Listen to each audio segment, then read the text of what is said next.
01 Live, vous le savez, depuis hier, nous sommes ici à la Grande Halle de la Villette pour les Electric Days et on s'intéresse en fait au rapport qu'entretient l'énergie avec l'innovation et on va s'intéresser à la mobilité électrique, gros sujet qui nous concerne tous, véhicules électriques, scooters électriques, trottinettes électriques et puis tous les autres engins électriques qu'on peut croiser parfois dans la rue. Et puis voiture électrique, je ne sais pas si tu l'as dit, mais véhicules électriques. Véhicules électriques, oui. On n'est pas très loin. On va pas chipoter. Et donc, qui dit électrique dans les véhicules, forcément, EDF n'est pas loin.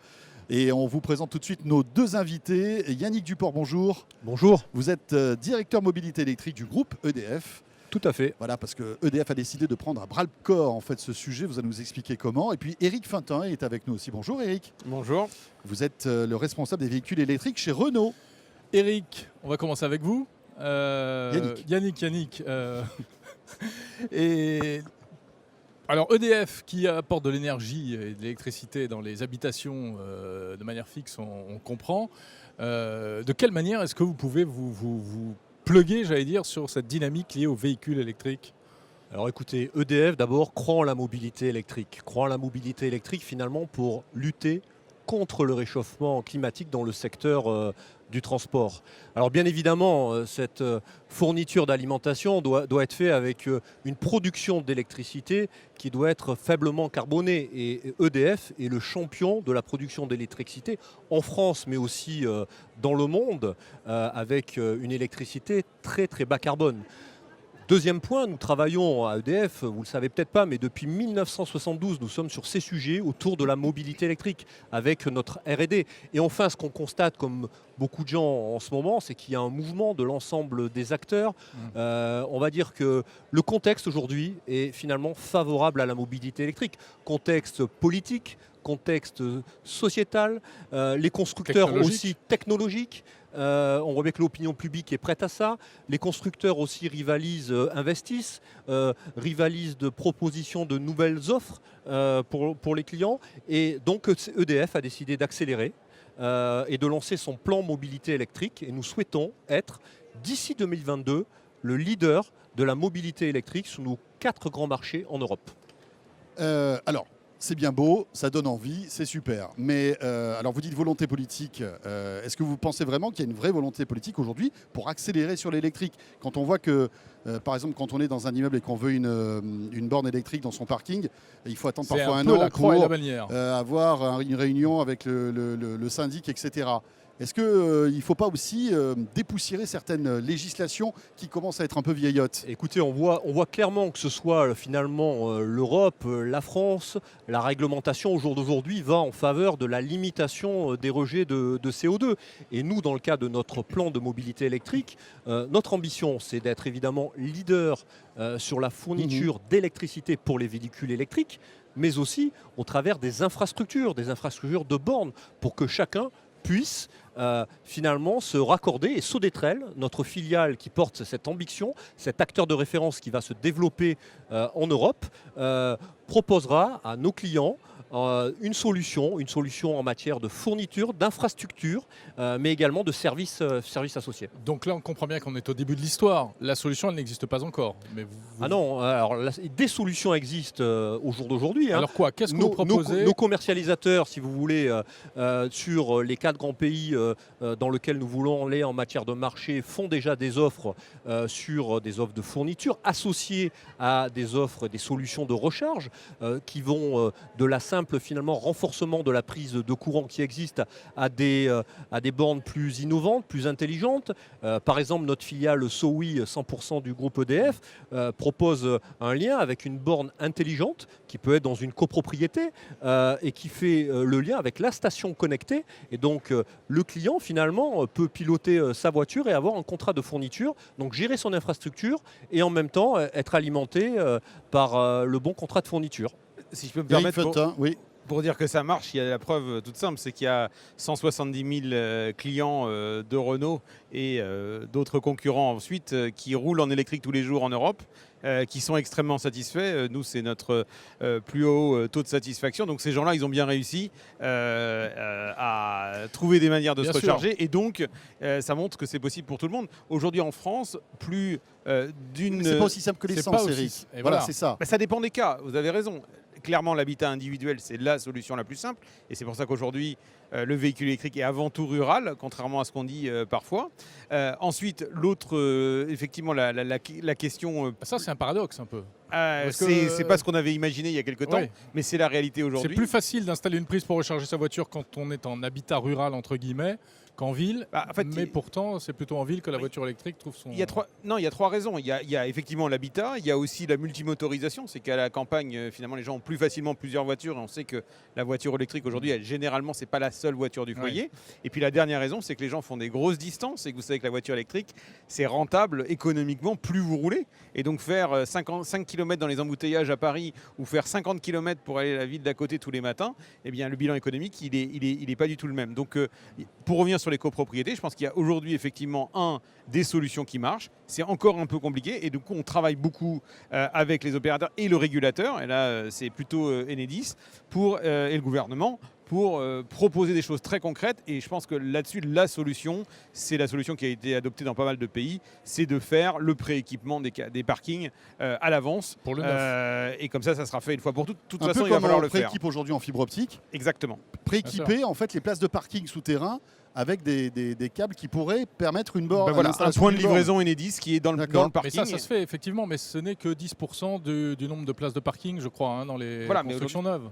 Alors c'est quelque chose de naissant, vous avez raison, il y a le neuf qui finalement au travers de sa construction avec un droit à la prise, ça c'est quelque chose qui va émerger. En revanche l'existant qui représente la plus grosse partie, c'est pour ça qu'EDF dès 2019 veut lancer finalement une offre intégrée qui va couvrir les 3 domaines principaux, l'offre de fourniture, la solution de recharge pour tout client qui a un parking et évidemment des services d'optimisation de recharge, mais également des services autour de l'usage des batteries. Ça veut dire que dès l'année prochaine, on pourra venir vous voir et vous vous occuperez de tout, de l'installation de la borne, de la fourniture d'énergie, etc. Alors nous pouvons déjà le faire, mais nous allons effectivement Simplifier tout ça. sortir une offre intégrée sur nos 4 grands marchés en France, en Italie, en Belgique et au Et Royaume-Uni. pour les particuliers aussi. Pour les particuliers, les entreprises et les collectivités locales. Une offre globale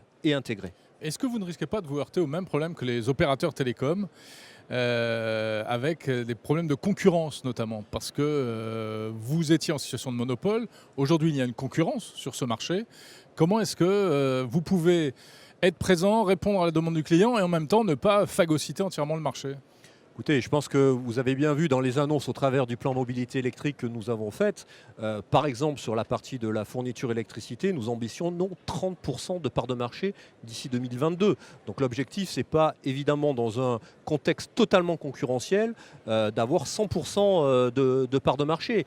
Il y a d'autres acteurs qui proposeront évidemment des solutions. Nous voulons être le leader. Je pense qu'au jour d'aujourd'hui, nous avons la confiance de nos clients. 9 clients sur 10 sont satisfaits de la prestation d'EDF et nous sommes dans une relation de confiance et dans la durée avec nos clients et nous ferons les bonnes offres compétitives qui répondront aux attentes de nos clients, nous l'espérons fortement. Yannick Duport, question toute simple. Il n'y a pas assez de bornes électriques en France pour recharger des véhicules. Est-ce que vous allez être l'un des acteurs qui va accélérer la multiplication de ces bornes ? Alors, nous allons y travailler, bien évidemment, au travers de notre filiale de Sodetrel, qui aujourd'hui déjà, au moment où on parle, exploite 5000 bornes. Et grâce à son pass, il y a un sujet aussi au travers de l'interopérabilité. Grâce à son pass, le pass Sodetrel, le client qui a souscrit ce pass peut accéder à 60 000 bornes partout en France et en Europe. D'autres Et Sodetrel, fournisseurs, éventuellement d'autres fournisseurs, c'est ça? Non des bornes que nous n'exploitons pas. Oui, vous parlez Voilà. d'interopérabilité. Des donc, bornes qui n'ont pas d'accord. été mises en place par Sodetrel. Je rappelle aussi que Sodetrel est le leader en France sur les axes autoroutiers. Nous avons 200 bornes de charge rapide qui ont été installées tous les 80 km et nous ambitionnons évidemment dès l'année prochaine de renforcer ces solutions de charge. Nous allons mettre 300 bornes de charge rapide sur les axes autoroutiers supplémentaires, complémentaires pour monter à 500 bornes. Et nous avons aussi l'ambition au niveau européen d'élargir notre pass pour permettre à nos clients de passer de 60 000 finalement bornes en interopérabilité à plus de 250 000. Alors, Paris est un cas à part. Il y a beaucoup de bornes, mais vous allez dans des villes comme Marseille, par exemple, pour chercher une borne, il faut se lever tôt.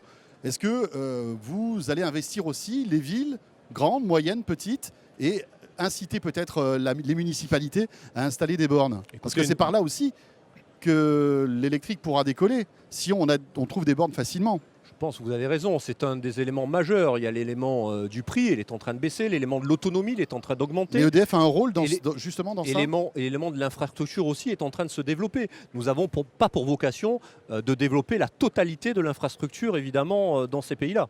Éric Fantin. Oui, moi je trouve qu'on focalise beaucoup le débat sur la charge publique parce qu'on a tous en tête le schéma avec notre voiture thermique et on cherche la station-service. Oui. Mais il ne faut pas oublier que dans C'est la vrai qu'on a réalité, des vieux réflexes, en fait. voilà, mais dans la réalité, c'est moins de 10% des charges qui se font dans le domaine public. Finalement, il faut beaucoup plus comparer à votre téléphone portable. Votre téléphone portable, vous allez très rarement faire quelque chose de spécial pour aller le charger. Vous le chargez à la maison, vous le chargez au bureau, vous le chargez dans le train. Mais les jours où vous allez aller faire un détour pour le charger, c'est rare. Donc c'est un faux débat, le fait de se dire qu'il faut des bornes un peu partout? Non, c'est pas du tout un faux débat. Je dis qu'aujourd'hui, la priorité numéro 1 en matière de bornes, c'est d'avant tout d'équiper les particuliers et les entreprises pour que là où les voitures elles restent, là où elles passent du temps, y ait des bornes. Ensuite, il faut continuer à améliorer la quantité de bornes et je pense que le plan d'EDF et de Sodetrel est ambitieux. Et la qualité des bornes, et ça je pense que c'est un message la aussi. Puissance aussi. La puissance, mais la qualité, puisqu'aujourd'hui... Qu'est-ce que vous entendez par la qualité La des qualité, bornes? c'est le taux de disponibilité. Aujourd'hui, il y a des investissements qui ont été Donc faits plus par... de bornes. Des bornes aussi Non. qui marchent. Ah. Oui. Parce qu'aujourd'hui, il y a beaucoup Ah oui, c'est vrai, d'opérateurs Il qui ont arrive qu'on se investi casse dans le des nez bornes. sur des bornes qui fonctionnent Alors, pas. il y a les gens qui stationnent. Bon, ça, c'est des incivilités et on peut imaginer que petit à petit, ça va disparaître. Mais aussi, une borne, ça s'entretient. Ouais. Et il y a un certain nombre de collectivités, d'opérateurs qui, malheureusement, dépensent pas l'argent nécessaire pour les entretenir. Et ça, c'est mauvais parce que finalement, les gens viennent se charger et ne peuvent pas se charger. Donc, je pense qu'on a un sujet quantitatif qu'il faut qu'on traite ensemble. Et puis, le sujet qualitatif aussi. Vous avez des objectifs de bornes installées, je sais pas moi, de gigawatts utilisés en mobilité électrique d'ici 2022? Alors, je vais dire, sur chacun des piliers de notre plan d'action mobilité, effectivement, nous avons mis des objectifs.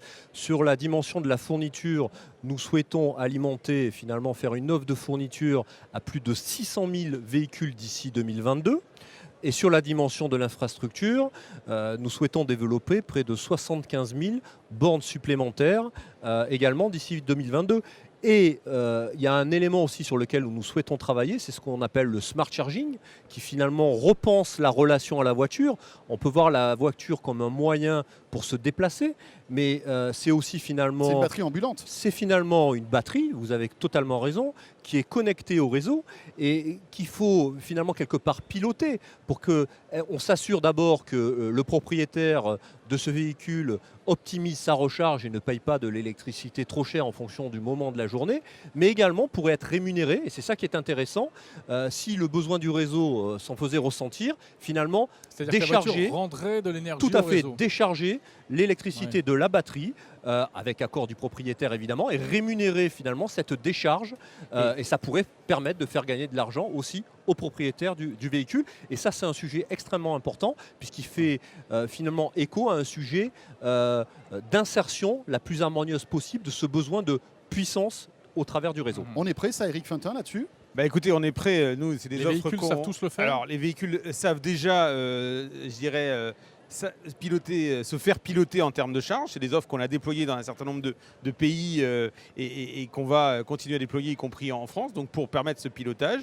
Le fait de rendre de l'énergie au réseau, ça viendra plutôt à partir de la fin de l'année prochaine. On va commencer à proposer ces produits-là. Mais ce qu'il faut avoir en tête, c'est que du coup, souvent les gens disent « Oh là là, la voiture électrique, on va avoir un problème avec la production d'énergie, ça va créer des problèmes. » Non, la voiture électrique, elle est en train de créer des solutions. Parce qu'avec la hausse des renouvelables, finalement, on a besoin de stockage et cette voiture, elle apporte une solution au réseau électrique. Donc tous ceux qui disent c'est un problème, il va falloir construire plein de centrales, etc. Ouais. Je pense qu'on peut leur démontrer que c'est pas le cas. d'EDF,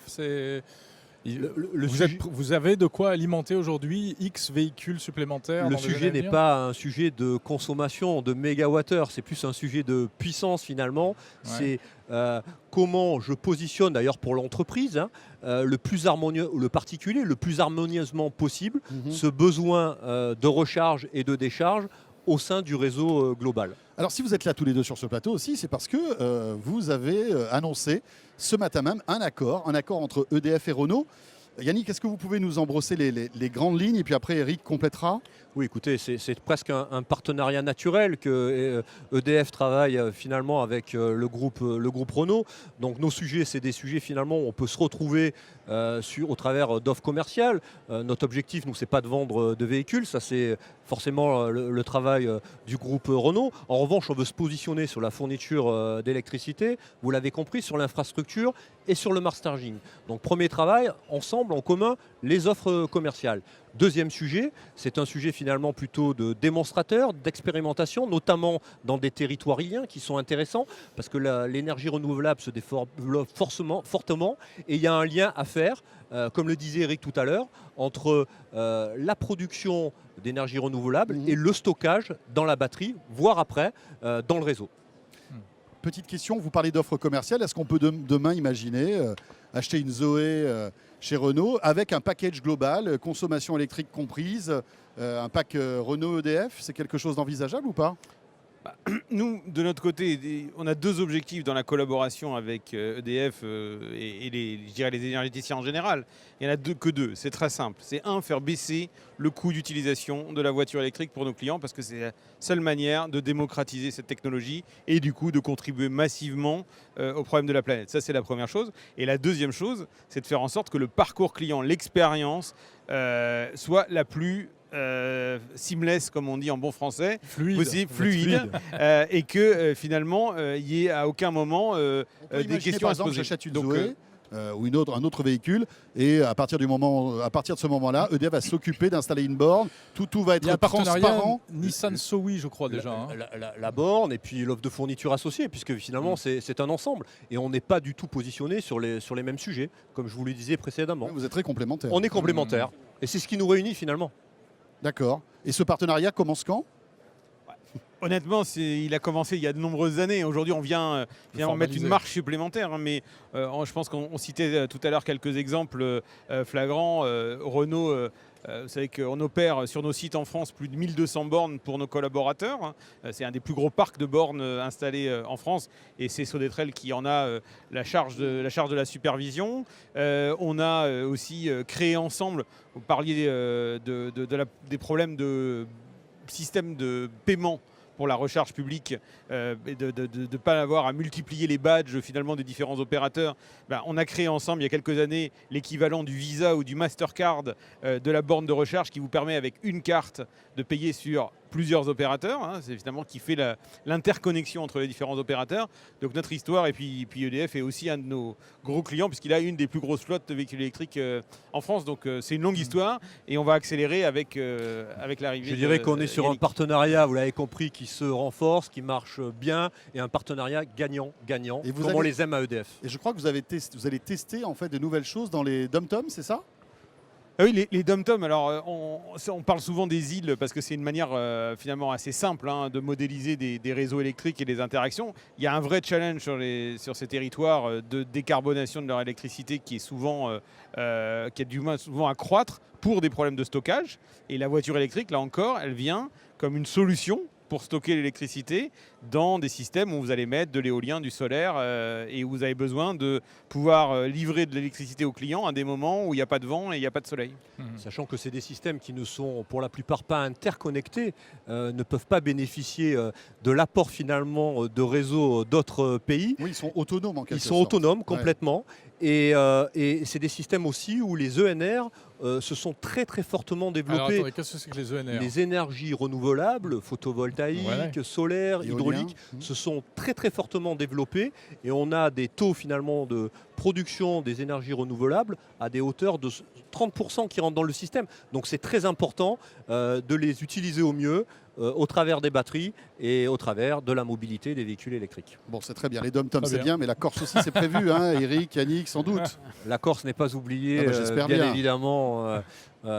Et puis j'y ai un attachement particulier parce que j'ai aussi eu l'occasion d'y travailler, donc les Corses ne sont pas oubliés. Bon, c'est très bien, ça nous fait plaisir. Vous êtes entre vous. Parfait. Pas tout à fait. De la Bretagne, il n'y a pas beaucoup aussi, de véhicules électriques en Corse, c'est bien dommage. Vous êtes de quel village? Je suis d'un gros village qui s'appelle Ajaccio, mais bon, voilà. Ouais, effectivement. Merci messieurs.